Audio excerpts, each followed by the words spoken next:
Hey guys, and welcome to another Wednesday with me. Like Joel said in our past video, it has been way too long since the last time any of us really uploaded a video. It's been probably a month, and I'm not gonna lie, I was gonna do a video, but I got so excited, I actually forgot to film the experience. Basically what I was gonna do is I was gonna film myself getting a tattoo, and like I had said, we had gotten so excited that I actually forgot to film it. So yeah, I'm really sorry about that. What I'm going to talk about today is sort of like everything you need to know when you're getting a tattoo and like how to prepare yourself for this tattoo. So I was super nervous when I was getting ready and coming up to the date of my tattoo. The reason being was because my mom had one and she had told me about how much it had hurt her because of the placement and stuff like that. So I was super nervous about it. I'm not a huge fan of pain, and I looked up every single thing I could on tattoos and all that kind of stuff, and about their pain and how much they would hurt and all that kind of stuff, right? So I found out that a lot of people said that it all depends on the location. Well, I wanted mine on my hip, which from what I've been told is one of the most painful places, and I can vouch for that. I had it like the top of the tattoo because I got a dream catcher. It's basic, I know, but it's something that means a lot to me, so I like it. If you don't, I don't really care. So as I was getting the tattoo, I noticed that the top part of the dream catchers hurt more than the bottom half.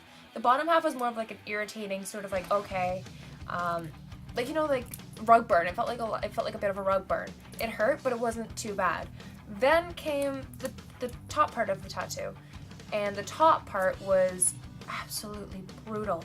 It was only the outline that hurt so much, and honestly, there came to a point where I felt like I was about to pass out.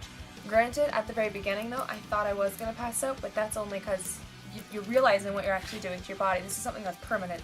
It's just kind of like, oh shit, I'm going through with this. I made sure that I ate a lot before, which is one thing that you really should do in order to prevent passing out, from preventing nausea, because you do go into a bit of a shock. This is from what I found out in my extensive research, that your body does go into a bit of a shock. So if you eat a lot and if you hydrate yourself before you go in to get your tattoo, it hurts a lot less and you feel less nauseous and you feel better about yourself. Another thing that really helped me was it was something that I really wanted. I'd been thinking about this for at least 5 years, and not one day did I think, okay, maybe I don't want this. The placement though was a little iffy. I wasn't sure if I wanted it on my hip, if I wanted it on my shoulder blade, or if I wanted it on my arm. Eventually I went for my hip, which was a good placement for me because you can't really see it in shorts. You can only see it when I'm wearing my bathing suit, which is really good for me because I want to go into an office setting later on in life, like for my job.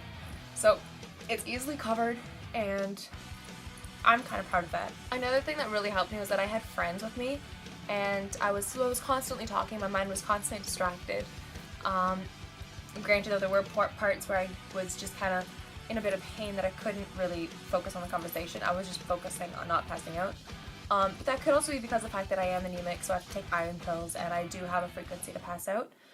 So yeah, like don't be afraid of passing out because of your tattoo, sort of thing, because of getting the tattoo. Just make sure you take the appropriate measurements. Like if you have to take medications for any blood issues, make sure you take them. If you're anemic like myself, make sure you take your iron. Eat a lot of sugar to prevent yourself from going into shock. Keep yourself hydrated. I'm not gonna lie, it was a painful experience. It wasn't so bad, like it wasn't as bad as I thought it was gonna be. But it definitely wasn't a walk in the park. So yeah, if you're thinking of getting a tattoo, just make sure it's something that you really want, because remember, those buffies are permanent, and tattoo removal is expensive as hell.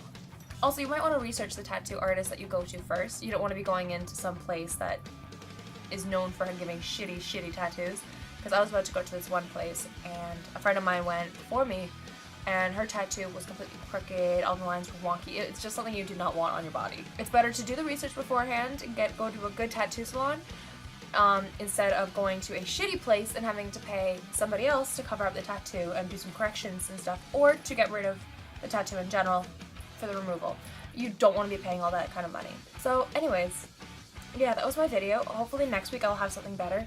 If you guys have any ideas or any tips for me, they are more than welcome, because I know for a fact I am a shitty YouTuber. Not only am I not very consistent, but I know I could be so much better. Like, oh my god. If you guys have any tips for me, please leave them down in the comment section below. And we will see you guys next week. And I promise I will see you next week. I am not going to be skipping out again.